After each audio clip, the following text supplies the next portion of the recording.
চিকিৎসকের গাফিলতিতে তৃতীয় শ্রেণীর ছাত্রের মৃত্যু। চিকিৎসককে শোকজ করা হলো দক্ষিণ দিনাজপুর জেলা বালুরঘাটের জেলা হাসপাতালে। চিকিৎসকের নাম হাসাদ সুবিদ। সোমবার পতিরামে শিব মন্দিরে শিবের মাথায় পরিবারের সকলের সাথে জল ঢালতে গেলে বেপরোয়া টোটোর ধাক্কায় গুরুতর আহত হলে সেই শিশুটিকে এনে বালুরঘাট সুপার স্পেশালিটি হাসপাতালে ভর্তি করলে তড়িঘড়ি চিকিৎসককে খবর দিলে প্রায় 2 ঘন্টা পর চিকিৎসক আসে বলে অভিযোগ এবং এসে চিকিৎসা করার সময় দেখতে পায় শিশুটি মৃত্যুর কোলে ঢলে পড়েছে। শিশুটির নাম সেবক শর্মা।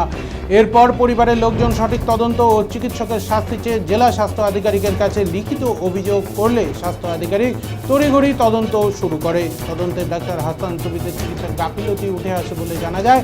এরপরই মুখ্য আধিকারিক ওই চিকিৎসক হাসান সুবিদকে সাসপেন্ড করেন বলে জানান সুদীপ দাস।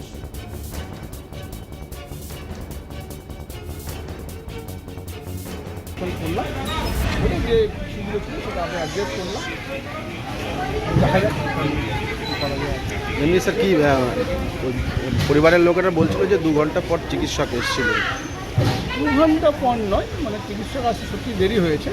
হাসপাতাল রেকর্ড আমি যেটা পেলাম 5টা 45-45 ওনাকে কলবুকটা দেওয়া হয়েছিল, আর উনি 6টা 30 উনি কলবুক রিসিভ করেন এবং ওয়ার্ডে আসেন। এইটুকু অ্যাজ পার কলবুক রেকর্ড হিসেবে আমি এইটুকুই পেলাম। তবে হ্যাঁ, ওনার আরও একটু আগে আসতে পারলে সব উচিত ছিল বা কলবুক অ্যাটেন্ড করার পরে তো আমরা দেখে নিচ্ছি কী ব্যবস্থা নিচ্ছেন? মানে তারা তো আমরা ওনাকে একটা জানতে যাবো ওনার কাছে কেন ওনার দেরি হলো বা কী। পাশাপাশি আমাদের একটা এনকোয়ারি হবে, এনকোয়ারি রিপোর্টে যা উঠে আসবে সেভাবে স্বাস্থ্য দপ্তরকে আমরা পাঠাবো, প্রয়োজনীয় ব্যবস্থা নেওয়া হবে। হাসপাতালের নিরাপত্তা নিয়ে কি বিশেষ কোনো উদ্যোগ নেওয়া হচ্ছে? মানে পরপর একটার পর একটা ঘটনা ঘটে চলছে। অ্যাকচুয়ালি এত বড় একটা প্রতিষ্ঠান তো, এখানে বিভিন্ন রকম লোক ঢুকে আছে। আজকে একটা আমরা মিটিং করছি, মিটিং করে আমরা দেখি নিরাপত্তা ব্যাপারটা যতটা সম্ভব জোরদার করা যায় সেটা আমরা ডেফিনেটলি দেখব, চেষ্টা করবো এটাকে। বারবার যে সরকারি সম্পত্তি ভাঙচুর করা হচ্ছে ভিতরে একটা,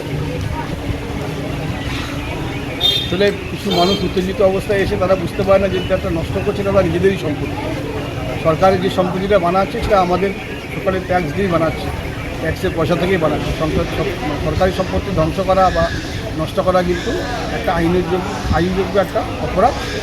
এবং আমি আপনাদের মাধ্যমে একটা মেসেজ সবাইকে দিতে চাইবো যে ক্ষোভ বিক্ষোভ সবার মধ্যেই থাকতে পারে, তার কম করো বেশি তারা অভিযোগ জানাতে পারে, সুপারকে জানাতে প্রয়োজনীয় শ্রীমন্ত্রীর কাছে জানাতে পারে। সরকারি সম্পত্তি ধ্বংস করাটা কিন্তু কোনো